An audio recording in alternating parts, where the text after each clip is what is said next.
Actually, everyone, and welcome to class 11 biology. So today we are going to discuss from the third chapter, that is plant kingdom. So in the earlier two sessions we discussed about the five kingdom classification and also detailed study of the first three divisions of the plant kingdom. Let us discuss on the remaining two divisions of plant kingdom, and these are gymnosperms and angiosperms. So first let us talk about gymnosperms. Gymnosperms includes a group of plant, which produce seed, but the seed here is not covered. It is not enclosed in any covering, so they have a naked seed. So gymnos means naked and sperma means seed.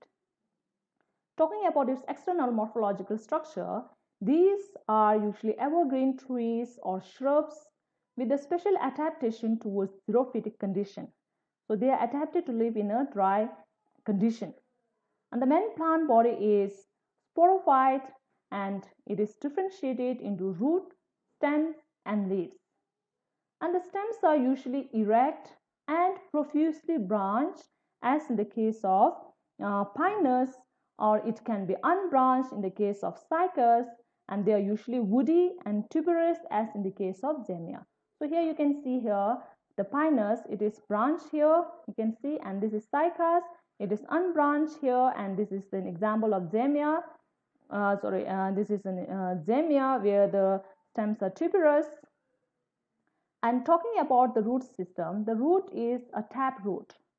They have a well-developed tap root, and the root in the gymnosperms, they live in association with other organisms. For example, in the case of Cycas, the root, the root live in a symbiotic association with cyanobacteria, or we can call it as blue-green algae. And these cyanobacteria have the ability to fix atmospheric nitrogen. So they fix the atmospheric nitrogen, which in turn will help in increasing the fertility of the soil around the cycas trees. So such a root having an association with cyanobacteria are called as coralloid roots. So this you can see coralloid roots here, and these are usually found near the surface of the ground here. Now other type of plants like Pinus, they form association with that of fungus, and the first association of this fungus with the root, we term it as mycorrhiza. Again here the plant has a benefit, because since the fungus is all made up of hyphae are the thin thread-like structure which we have already studied, and this fungus have a larger surface area, and this larger surface area enable them to absorb the nutrients and moisture from the surrounding, and this in turn will give the water and nutrients to the plant, and plant in turn will give them the nutrients, that is sugar, to the fungus. So they live in a mutual, they have a mutual benefit. So the symbiotic association you can see. Now talking about the leaves are dimorphic, so there are two types. The first one is foliage leaf, and the other type is scaly leaves. So here the foliage leaves, these are usually green. Here you can see this is foliage leaf, and this is also so they are green, and it can be simple, as you can see, it can be simple and needle shaped, as you can see here in the case of Pinus, or it can be compound, pinnately compound, as in the case of Cycas. So they are green and they are photosynthetic. So the other type of leaf is scale leaf or scaly leaves, and these are very minute and deciduous, they fall off easily. And then again the leaves are adapted to withstand very high extreme temperature. So they can withstand extreme temperature, they can withstand humidity and wind because of certain features. Like for example, in the case of Pinus, you find that the leaves are needle shaped, and this needle shape reduces the surface area. And other features you can find is the leaf has a thick cuticle covering. So on the surface of a leaf there is a cuticle, and this cuticle is very thick. This helps them to withstand the extreme temperature. And likewise the stomata, as you all know that stomata is the opening through which the plant trap, or you can say the collect carbon dioxide from the surrounding and they release out oxygen. That is the site for exchange of gas, stomata. Okay, so in the case of these plants, the stomata are sunken so that they reduce the loss of water by transpiration. Okay, so transpiration, you know, it is the loss of water from the plant body in the form of water vapor, and plant body especially through the opening, that is stomata. So when the stomata opens, of course, there is the exchange of gas. Plant need carbon dioxide for photosynthesis, so there is exchange of gas. Okay, at the same time, they lose certain amount of water, and if the stomatas are sunken, okay, the percentage of water loss by transpiration is very less. Okay, now talking about reproduction. These plants are sporophytic plant body. Sporophytic plant body, they produce spores. Okay, so in earlier class we talked about, in the pteridophyte, we talked about they have a spores, okay, of same kind and spores of different kind. The spores of same kind are called as homosporous, and if it is of dissimilar kind, that we call it as heterosporous. Okay, so in the case of earlier category, that is pteridophyte, you can find both homosporous and heterospores, homospores and heterospores. But in the case of gymnosperm, all the plant present in the gymnosperm produce two kinds of spores. Okay, so the spores are heterosporous, that is they produce haploid, okay, megaspore, that is female spore, and haploid microspore. This megaspore will develop into female body and microspore will develop into male gametophyte, we can say, male gametophyte. Megaspore will develop into female gametophyte, and the megaspore, the size of the megaspore is larger than that of microspore. Microspore will develop into male gametophyte, which in turn will produce male gametes. Now, where are these produced? Where are these megaspores and microspores produced? Megaspores and microspores are produced in a cone. So in the case of gymnosperm, they have a special structure called as cone. And this cone, how are they formed? So here in this picture, you can find, okay, so this you can see so many cones here, okay, and this is one such cone here. Cone is nothing but, again, here it acts as a reproductive structure, okay, and this cone, it has a number of modified leaf called as sporophylls. So sporophylls are the modified leaves, okay, which bear spores. So these sporophylls are arranged on the axis, arranged along the axis in a spiral way, okay, spirally. So the sporophylls are arranged spirally along an axis, and these form a compact structure that is called as strobili or cone. Okay, so in this cone, megaspore and microspores are produced. So as you know that the cone is composed of number of sporophylls, spore bearing leaves. Okay, sporophylls are nothing but these are the modified leaves which bears spores. Okay, so on the sporophyll there are number of sporangia. These leaf-like appendages you can see, this is the sporophyll, and then it contains number of sporangia, and in the sporangia then they produce spores. Okay, and this cone, the male cone and female cone, are present on the same tree like that of pinus, or they can be present on different trees like that of cycas. Here, so the plant, this is an example, okay, of dioecious gymnosperm. This is cycas, this is male cone, so this become a male tree, and this is female cone. Okay, so this is female, so the sex, okay, the sex organ are present on two different plants, two different plants, two different individual plants, so they are dioecious. Okay, so they can be on the different plant body, or it can be on the same plant body like that of pinus. So in the case of pinus, the male cone and female cone are present on the same plant, and usually the male are on the lower side and the female are on the upper end of the plant body. Okay, so the plant having both the sex organ on the same plant, we call it as monoecious. And if the cones, male cone and female cone, are present on two different plants, we call them as dioecious plant. Now, talking about the male cone here, male cone are usually short-lived and microsporangia are developed on the abaxial side of microsporophyll. Okay, and number of sporangia per microsporophyll varies. So here, okay, so these are number of male cone here, and this is one such male cone as discussed here. This male cone or the cone has number of sporophyll. The sporophyll in the case of male cone, we call it as microsporophyll. So on the axis, you have so many leaf-like structure called as microsporophyll.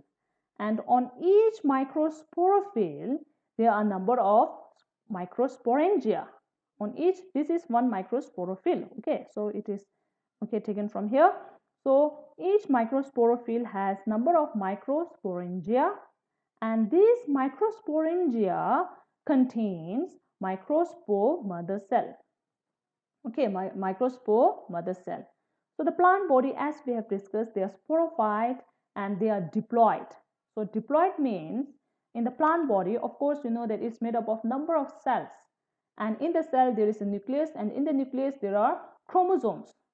So the chromosome can appear in pair, that is in two sets, or it can be one set. So if it is two sets, that is, okay, we call it as diploid. If it is single set, we call it as haploid. So the easiest example we can talk in human is that is gametes. Okay, gametes are haploid because it has a single set of chromosome. Like for example, in the case of egg and sperm, there are only 23 chromosomes. But if you talk about skin cell or chick cell, okay, these cells contain 23 pairs of chromosome. 23 pairs of chromosome. That means, okay, there are two sets. There are two 23 chromosome. So there are two sets, that is diploid. Okay, is it clear now? So diploid means having two sets. Haploid means only one set. Okay, so gymnosperm, the plant body is sporophyte. Okay, and they are diploid. So here, all the tissues over here must be diploid unless it undergoes meiosis. Now here, as we were discussing about this one, male cone, the male cone has number of microsporophyll, and microsporophyll contain number of microsporangia, and in each microsporangium we have microspore mother cell, which is again diploid. Till here everything is diploid, that is 2n. This microspore mother cell undergoes meiosis. So meiosis is a type of cell division where there is a reduction of chromosome number. So the 2n becomes n. So the diploid becomes haploid. So microspore mother cell undergoes meiosis to produce 4 microspore. Meiosis, we know that it results in the formation of 4 daughter cells. So there are 4 microspores, and each microspore undergo further division and development to produce male gametophyte. The male gametophyte in the gymnosperm here is pollen grain. The male gametophyte here is pollen grain. And here in this example, you can see that the pollen grain has wings.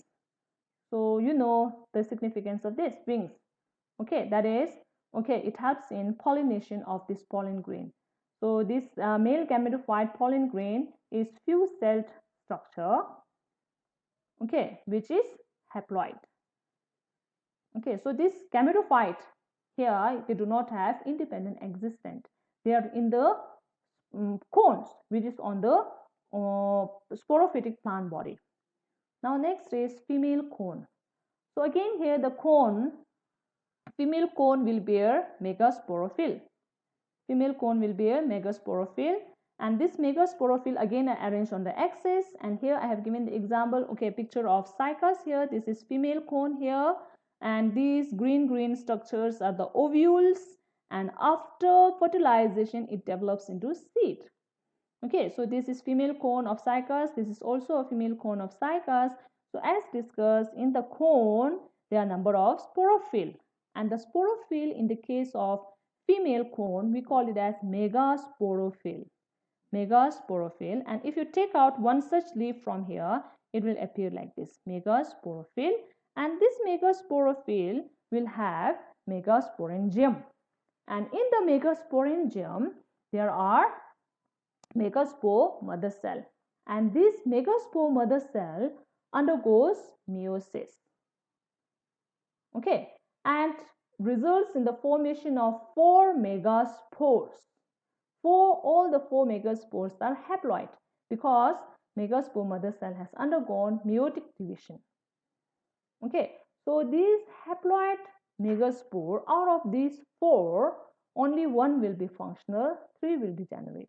So only this functional megaspore will undergo further development to produce a multiple-celled or multicellular female gametophyte. Okay, female gametophyte, and which will contain 1 or 2 archegonia, and these archegonia are the female sex organ and they contain eggs, that is female gamete.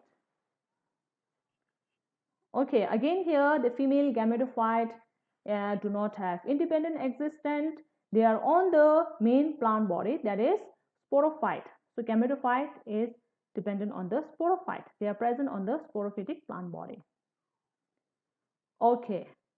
Now, once the male gametophyte, that is pollen grain, are released from microsporangium, they are carried away by various agencies, and one such is air current. Okay, and these are carried towards the ovules in the female cone, and then the process of fertilization begins.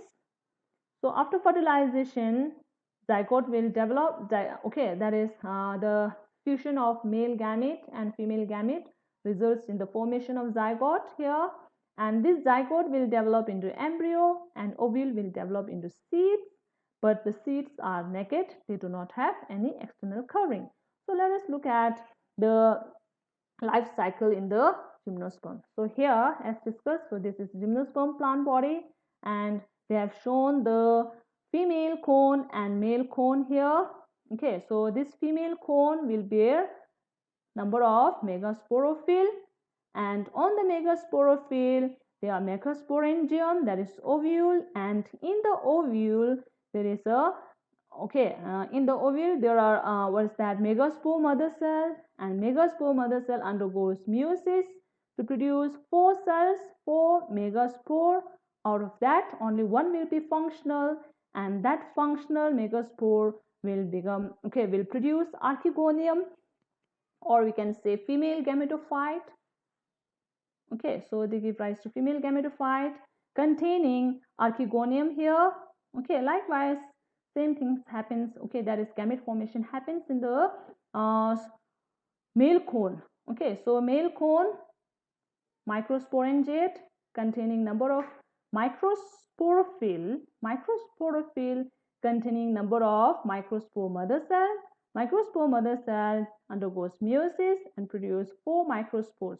So here, unlike that of female microspore, that is female megaspore, where 3 will degenerate and only 1 is functional, but in the case of male here, you can see all the 4 microspores are functional, and each one will develop into male gametophyte, that is pollen grain.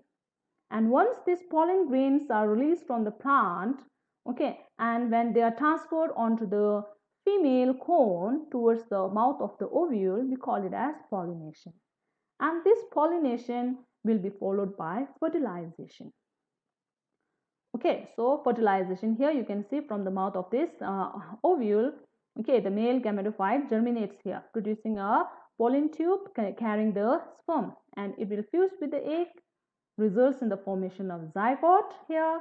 So here okay, fine. So this zygote will undergo further cell division and differentiation to produce embryo. Okay, and that embryo is a part of a seed, and the ovule will develop into seed. Okay, and once they get a proper nutrition or proper substrate or the medium, they will germinate and give rise to whole body, or that is sporophytic body. Okay, so these are the things you find here. So this developing embryo, okay, is present in the seed, and seed is over here on the female cone, that is, okay, female cone. Okay, so this will develop seed here. Again, the seeds are with wings here in this case, and this winged seed has in dispersal of the seed. Okay, and this seed will have its own reserve nutrient here, reserve nutrient, and then covering that provide them the protection. And once it gets a proper medium, they will germinate to produce a whole body plant. Okay, so here you can find that if you, okay, so this is about the life cycle, and if you look at the chromosomal content, okay, so like as discussed, the sporophytic plant bodies are diploid. So till here is all diploid, and once the cell starts to undergo meiosis, they produce haploid spores. So all the spores produced here, that is megaspore, microspore, pollen grain, and the archegonium, all are haploid. But during fertilization, the haploid male gamete and the haploid female gamete, they fuse together to form diploid zygote, and then they undergo mitosis to produce a diploid. So you can see that they have a diploid sporophytic generation and a haploid gametophytic generation.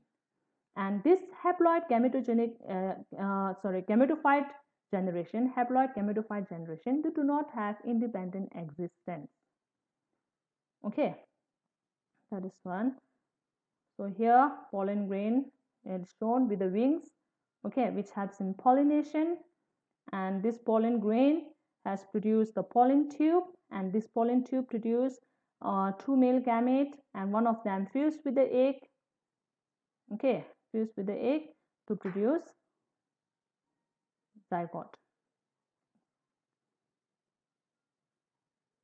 Now talking about the economic importance of gymnosperm.